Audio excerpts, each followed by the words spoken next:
soft for the low speed corners and like, whoa, the front end. Did you see that lift? Oh, that was such a good rotation. Anthony, this was probably a very expensive lap for me. Because I think now I finally need a Giulia in my life.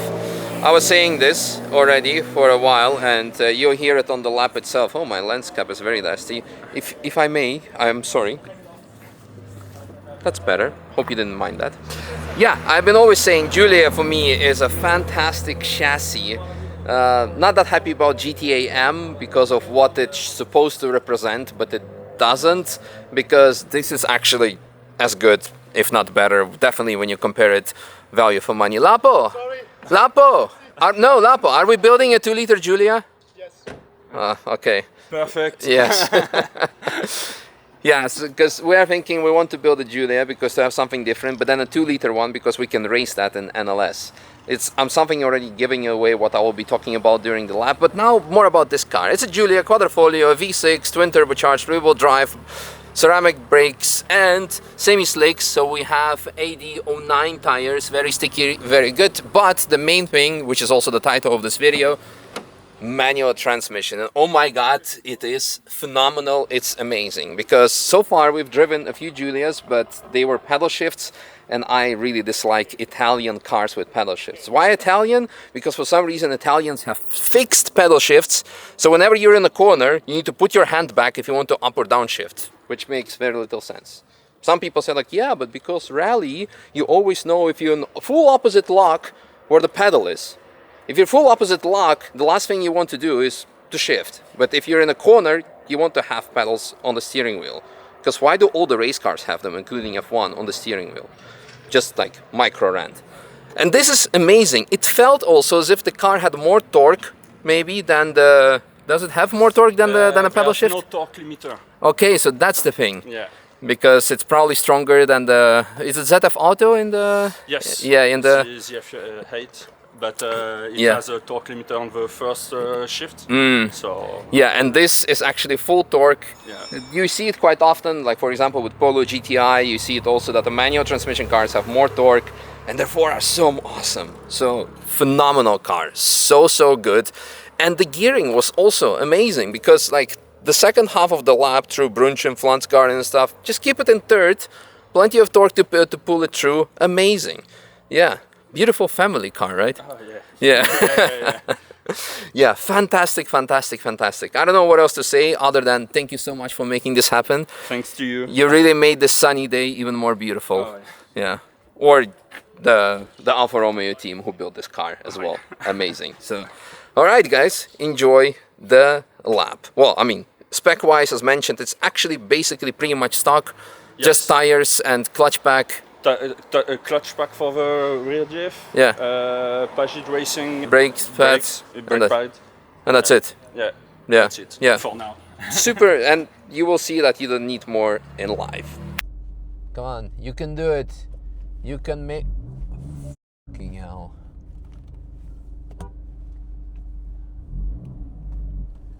I'm impressed. I'm genuinely impressed by the complication of simplicity of things. My god. So in here is completely empty, and there we have a massive traffic jam because people just don't know how to roundabout. And look at that, we're gonna have a completely free track to ourselves probably. Excited for that. Alrighty. Hallöchen. So, it might be a very expensive lap. Oh, look at that license plate, 992, enjoy. The reason behind this is I freaking love Giulia. For me, it's like one of the best sports sedans, cars ever made, you name it. So far, I haven't driven a manual, so let's give it a go. Woo! And I really love manual gearbox cars. Now, the reason why it could be expensive, of course I would want one for myself, but then again I have like 3-4 project cars running that are far from finished. Oh, that is so nice. It takes the compression so nicely. Need to warm up the brakes a bit. Woo! Oh, that's so good. Let's let's not mess it up because almost put it in reverse. Not reverse, but you know what I'm getting at. So the other reason why it can get expensive is because my wife loves Giulia. She's saying like, can you buy me one? I'm like, yeah, but I can, but where are you gonna put the dogs, the kids, and myself? Well, I guess we can get rid of me, but the dogs and the kid is a bit complicated. So, who knows? This is so good. Suspension is stock, but it's still very compliant with the series legs that we're running, the AD09. My phone is sliding way under my leg, so curb for the picture. Woo! Oh, that was so nice. More curb. And the torque is good. We're keeping it in third gear. The rotation, the rear axle, so compliant. That was nice. Completely empty track because all the traffic is stuck on the roundabout. Oh, back end is lifting up under braking, so we should watch it out in Schwedenkreuz. Speed was not too bad. The problem is suspension is good, compliant for the Nürburgring for the general bumps, but it's too soft for the low speed corners and like whoa, the front end. Did you see that lift? That was basically the same as the GTA M. The only difference is GTA M is supposed to be a purebred race car. So yeah, what was I saying? Yeah, suspension is a bit soft for the semi-slicks that are mounted on it, so it's moving too much. But so nice. I like the most general question is for people: do you prefer? Doing indicator, we're still gonna take it easy. I'm still PTSD'd. The general question is, of course, messed it up because I was thinking too much and wrong gear. But anyway, the general question is the Giulia versus F80 M3. For me, honestly, the Giulia. The feel of the steering is so good, it's so nice, so compliant. And in general, the design, like everything on the interior, the exterior as well. Oh. I'm really thinking like, you know, I like to think far up ahead. Not in the sense of where you see yourself in 5 years, not that, but like, okay, what would be potentially next project car of mine? And I'm really thinking of an Alpha because not many people have done one. Like, and the question is, would it be a Giulia? And then you're gonna be surprised, not the Quadrifoglio, but the normal 2-liter one. Why? Because you can build it. What the hell? Ah, okay. Oh.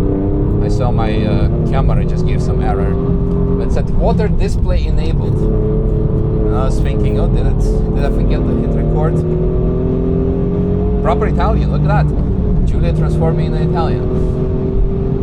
I would want to build a 2-liter one because you can then run it in a V2T class. The very competitive 2-liter production spec race class in NLS. Nürburgring Langstreckenserie that we are racing with the Cup car.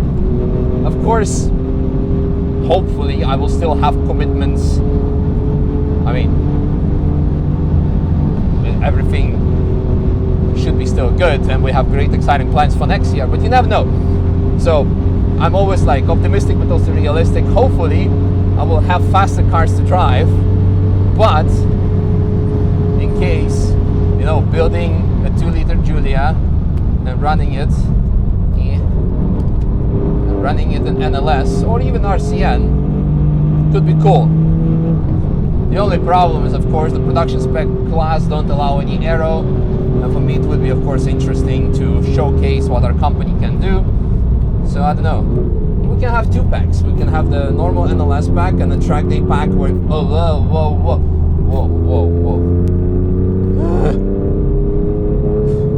Where are yellows? Brother, get over the freaking barrier. Dude is just standing there chilling, inspecting his car. Fucking hell. That's for me the biggest fear. Like the coolant, or people just standing and chilling on the track. Anyway, I think I had enough of blah blah. Should I just shut up and drive for a bit? I'm gonna try to enjoy this car and focus on driving.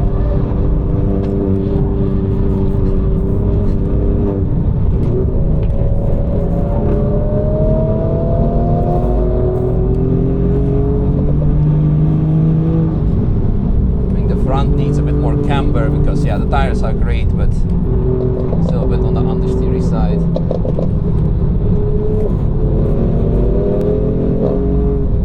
Look at that, it's Alpina Club. V34, B10, B turbo. Was it B10? In any case, it was a B. Not that kind of B. Maybe this, I don't know. But in any case, oh, that was such a good rotation.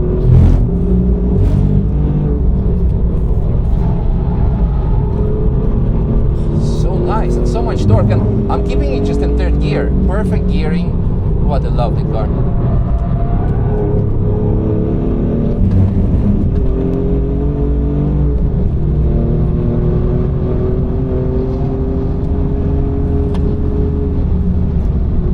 Woo! Woo-hoo! Jumps. Kissing the curb.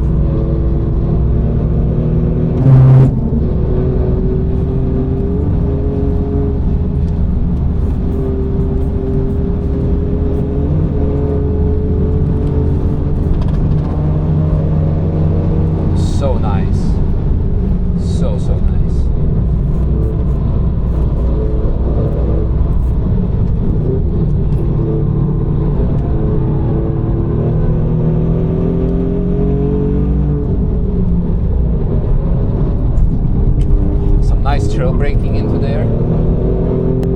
Oh, some fire of the Megane. I don't know if you've seen it because maybe the bonnet is covering the camera. Noise.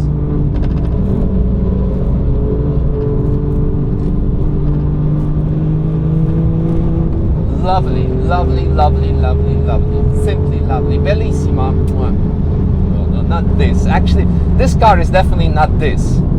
This car is mwah. So proper bella macchina. Yeah. Oh, did someone run out of fuel / got overheated / run out of brakes and limping back home? Conclusion, I would really love a Giulia. It's just I have too many cars. The next candidate for a project car, Giulia 2 liter, would make sense because then you have something different in the starter's field of NLS. Now someone else is going to do it before me, of course, sure. Or our mechanic Andrea has a very lovely Alfa Romeo that we're going to post a video of very soon because I'm supposed to drive it later today. So we will end up doing that. And I would still, to be in tune, in line with the VULCAN ALPHA team's cars, because I have Civic, which got way out of hand. Lapo has the 190. Gio has E36. Andrea already has 156. Was the 156 Alpha? I'm not that much into Alphas, sorry. I like how they drive, but I do not know the numerification. Like I also don't know like engine codes and chassis codes of Mercedes. Although I know what is a C63 AMG. But anyway, what I want to say, maybe Alpha 155. DTM revival one day. Italtecnica engine in it, our aero and the body. I think that's like one of the most iconic sexy cars. Who knows?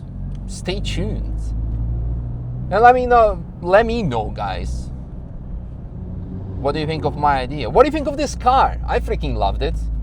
There's nothing to say. Yes, of course, in this particular car it screams for a better suspension, but it's kind of a daily, like pretty much. So in this case, on the roads, it's great.